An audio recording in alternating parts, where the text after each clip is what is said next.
ان کے ذمے کوئی کفالت نہیں ہوتی. اس کے برعکس لڑکے کے ذمے اپنے لیے بھی اکتساب رزق کرنا، اپنے بیوی بچوں کے لیے، اس لیے اسے زیادہ حصہ ملنا چاہیے. اب جہاں ایسی صورت نہیں ہے، عورت کا حصہ مرد کے برابر رکھا گیا ہے. اگر حالات مسلمانوں ایسے پیدا ہو جائیں کہ مرد اپنے اس فریضہ کو نظر انداز کر رہے ہوں اور بیٹیوں کے متعلق، لڑکیوں کے متعلق اندیشہ ہو کہ وہ قسم پرسی کی حالت میں رہ جائیں گی، تو قرآن نے متوفی کو پورا حق دیا ہے کہ وہ اپنے ترکے کی تقسیم اقتضائے حالات کے مطابق جس طرح جی چاہے از روئے وصیت کر جائے، اپنے بیٹوں کو آگ کر دے، بیٹیوں کو سب کچھ دے دے. پھر قرآن کے مقرر کیے ہوئے حصے اس صورت میں عمل درآمد میں نہیں آتے. قرآن کے پیدا کردہ، قرآن کے بتائے ہوئے حصے صرف اسی صورت میں عمل میں آتے ہیں جب متوفی بلا وصیت کے مر جائے اور پورے ترکے کو اس کی وصیت محیط نہ ہو. قرآن میں اس کی اصطلاحات موجود ہے. اس سے آپ نے دیکھ لیا کہ لڑکی کا حصہ کم مقرر کرنے سے نہ تو اس کے حقوق میں کمی آتی ہے، نہ ہی معاشرہ میں اس کا مقام مرد سے نیچے ہوتا ہے. پھر آپ قرآن کے اندر دیکھیں، ماں باپ میں سے ہر ایک کا حصہ، کلالہ کی صورت میں بہن اور بھائی میں ہر ایک کا حصہ برابر ہے. لہذا یہ کہنا غلط ہے کہ قرآن مجید نے کلیہ کے طور پر عورت کا حصہ مرد سے نصف رکھا ہے. اب دوسرا نقطہ شہادت کے متعلق ہے. سورہ بقرہ کی آیت 282 میں ہے کہ جب تم آپس میں قرض کا معاملہ کرو تو اسے ضبط تحریر میں لے آؤ، اس پر 2 مرد بطور گواہ بلا لیا کرو. اس سے آگے ہے کہ اگر 2 مرد نہ ہوں تو پھر 1 مرد اور 2 عورتوں کو بطور گواہ بلا لیا کرو. 2 عورتیں کیوں بلائی جائیں؟ اس کی شرط ہے اور اس کی علت قرآن نے خود ہی بیان کر دی ہے، جہاں کہا کہ یہ 2 عورتیں اس لیے کہ اگر ان میں سے کسی کو کچھ تزل ہو جائے تو دوسری اسے یاد دلا دے. مگر ہمارے اسلامی معاشرہ میں اس آیت کے معنی لیے جاتے ہیں کہ 2 عورتوں کی اس لیے ضرورت ہے کہ ان میں سے اگر ایک بھول جائے تو دوسری اسے یاد دلا دے. مسلمانوں لیکن قرآن نے تزل کا لفظ استعمال کیا ہے جس کے معنی نسیاں، بھول جانے سے مختلف ہے. اس کے معنی ہے بات کا مبہم اور غیر واضح ہو جانا.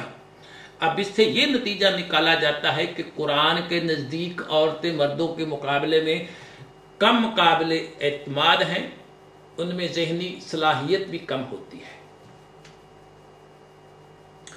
بھئی یہاں تک قابل اعتماد ہونے کا تعلق ہے، قرآن نے شہادت میں مردوں کے لیے 2 کی شرط عائد کی ہے.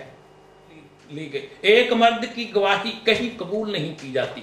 تو کیا اس سے یہ نتیجہ نکالا جائے کہ قرآن مردوں کو بھی قابل اعتماد نہیں سمجھتا، اس لیے 1 کو کافی نہیں سمجھا گیا، اس کے ساتھ دوسرے کی شہادت ضروری قرار دے دی؟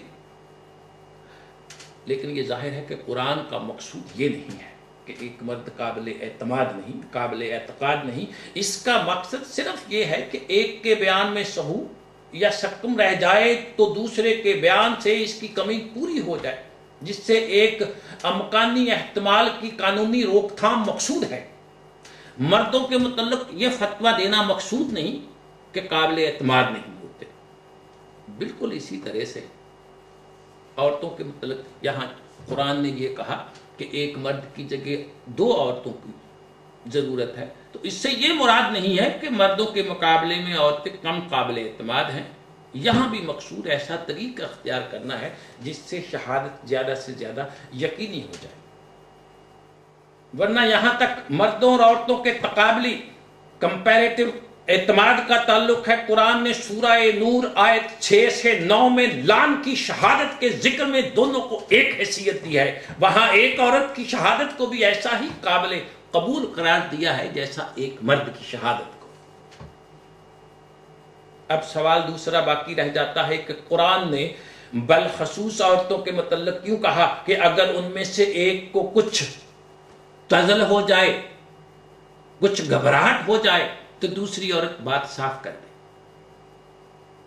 یہ ظاہر ہے کہ تقسیم فرائض کی روح سے عورتوں کے لیے اولاد کی پرورش اور تربیت کا فریضہ گھر کی ذمہ داری ہوتی ہے، مردوں کے ذمہ صرف اکتساب رزق کی ذمہ داری. مرد اکتساب رزق کے بعد مطمئن ہو جاتا ہے کہ وہ اولاد کی پرورش کے متعلق اپنے فرائض سے سبق دوش ہو گیا، پھر وہ اپنی دوسری گھر سے باہر مصروفیات میں مگن ہو جاتا ہے. لیکن عورت اولاد کی پرورش کے لیے اپنا سب کچھ قربان کر دیتی ہے، اس پر بھی مطمئن نہیں ہوتی. ان فرائض کی سر انجام دہی میں مصروفیت کی وجہ سے جو عورتوں کے ساتھ مخصوص ہیں، ان کے لیے مردوں کے مقابلہ میں گھر کے باہر کے معاملات میں حصہ لینے کے مواقع کم ہوتے ہیں. اس لیے عورتوں کے لیے کسی مسئلہ کی جزیات کو پوری صحت کے ساتھ بیان کرنا، ایکوریٹیولی ڈیفائن کرنا مشکل ہوتا ہے. اسی کا نتیجہ یہ ہوگا کہ متنازع فی معاملات میں، مقدمات میں جہاں بال کی کھال نکالی جاتی ہے، عورت بالعموم جزیات کی صراحت میں غیر واضح رہ جائے گی. اسی چیز کو قرآن نے سورہ زخرف میں غیر مبین، غیر واضح، اور سورہ بقرہ میں تزل، ذہنی گھبراہٹ سے تعبیر کیا ہے. متنازع فی مقدمات میں غیر مبین یہی چیز ہے. آپ یہ دیکھیے کہ قرآن نے عورت کے لیے کس قدر رعایت رکھی ہے. مقدمات میں ہمیشہ جزیات پر بحث ہوتی ہے. مقدمات کی جزیات کو پوری صحت کے ساتھ ڈیفائن کرنا، ایکوریٹیولی بیان کرنا بہت مشکل ہے. اور جب ایسا نہیں ہوتا تو شہادت خراب ہوتی ہے. شہادت کی توثیق کے لیے ضروری ہے کہ اس قسم کی بریک اختلافات کی صحت ہو جائے.